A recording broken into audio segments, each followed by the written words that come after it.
Пайғамбарымыз саллаллаху алейхи вассалам айтады: "Ла илаха иллаллаху маликул хаққул мубин" деп кім 100 рет айтатын болса күніне дейді, Аллах Тағала кедейліктен сақтайды дейді. Бірінші, екінші, қабірдің қорқынышынан сақтайды дейді. Үшінші, Аллах Тағала өзіне жетерліктер, байлық беріп қояды дейді. Бай болғың келеді ма? Онда мына дұғаны жаттап ал. Я хамидал фиали, зәл манни аля жамии халқихи билутфихи. Осы дұғаны таңертең ұйқыдан тұрған кезде 3 рет, жатарда ұйқыдан алдын 3 рет айтып, күніге оқып жүретін болсаң, иншалла бай боласың. Мына 5 сөзді тіліңе байлап ал. Ардақты пайғамбарымыз саллаллаху алейхи ва саллям бір адамды мұсылман қылып тілін кәлимаға келтіргеннен кейін намаз үйрететін, намаздан кейін дереу осы дұғаны үйрететін болған.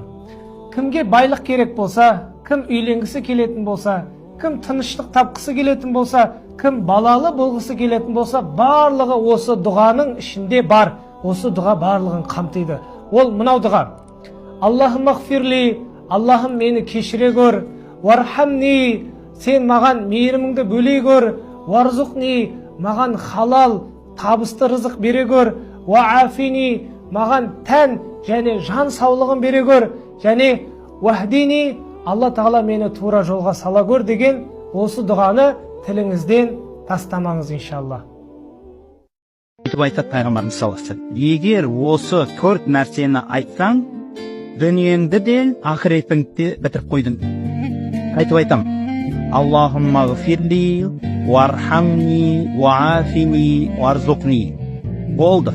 Басқа сұрайтын, мысалы, айтудың да қажеті жоқ екен. Маған үй бер, перзент бер, көлік бер, денсаулық бер, бәрі ішінде бар. Құдайға көп жалбарыныңыз. Қайда болсаңыз да Құдайды ұмытпаңыз.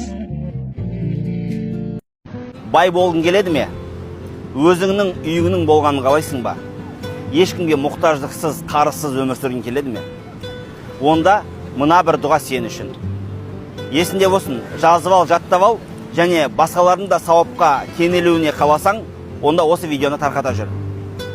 Таң намазының сүннеті мен парызының арасында мына бір қысқа ғана сөзді 100 рет қайталауды ұмытпа. Есінде болсын, таң намазының сүннеті мен парызының арасында. Ол мына бір сөздер жазып алыңыз. Субханаллахи ва бихамдихи, субханаллахил азим, астағфируллах. Мінекей, барлықтеріңіз білетін осы бір қысқа ғана сөзді таң намазының сүннеті мен парызының арасында оқитын болсаңыздар, иншалла Аллаху Тағала өзінің уәде еткен дүниелерін береді. Бұл сіздерге хадистен ақпарат. Тарқата жүріңіздер. Мұса пайғамбарға мына дұғадан кейін үй бұйырған, әйел бұйырған, жұмыс бұйырған, кәдімгі бүкіл есіктер ашылған.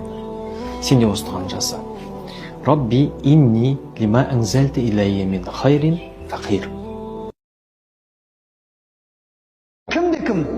Ла илаха илля анта, субханака, инни кунту миназ залимин деген Юнустың дұғасын өзінің дұғасының қосатын болса дейді. Осыны айтып дұға қылатын болса Аллахқа, онда Алла оның дұғасын міндетті түрде қабыл етеді дейді пайғамбар саллаллаху алейхи ва саллям. Бір тупикке кіріп кеттің да, шығатын жол жоқ.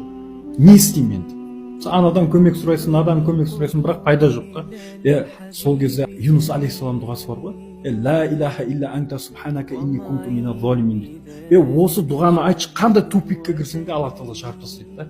Өйткені Юнус алейхиссалам балықтың ішінде жатып осы дұғаны тіледі, не істеді? Аллах Тағала оны шығарып тастады да. Көрдің бе? Просто сенім керек та, и айту керек та. Сенім, сезініп Аллах Тағаладан сұрайтын болсаң, Аллах Тағала өзі иншаллах нәсіп етеді.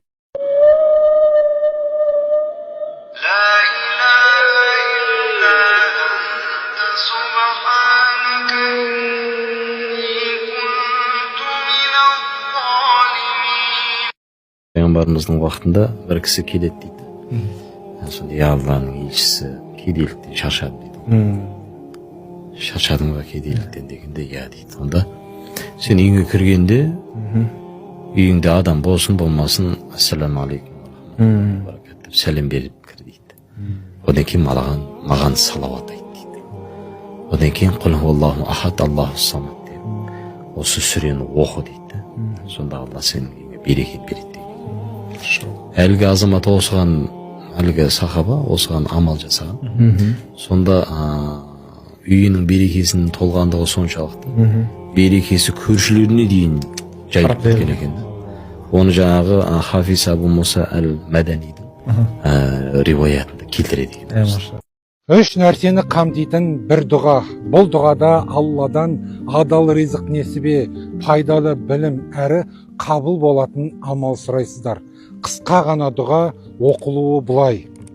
Аллахумма инни ас'алука илман нафи'ан ва ризқан тойибан ва амалан мутақаббалан.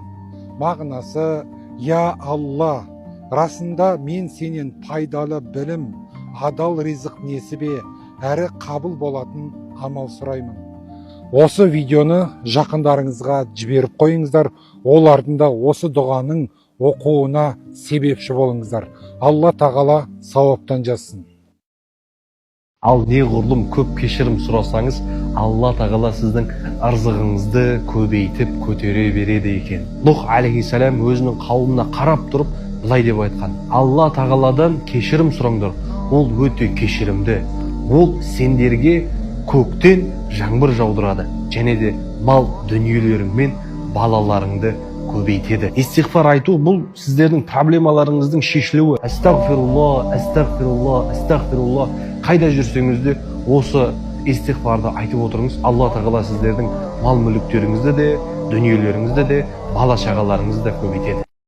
Мә, истиғфарды айтсаңыздар бар ғой, Аллах сізді күтпеген жерден қуантады ғой. Күтпеген жерден табыс етеді. Күтпеген жерден сенің ойлап жүрген дүниеңді орындап бере салады ғой. Менің өмірімде күні кеше бір сондай жағдай болды да. Яғни истиғфар айтып жатырмын. Менің мына ойлап тұрған дүнием шешіліп жатыр ғой.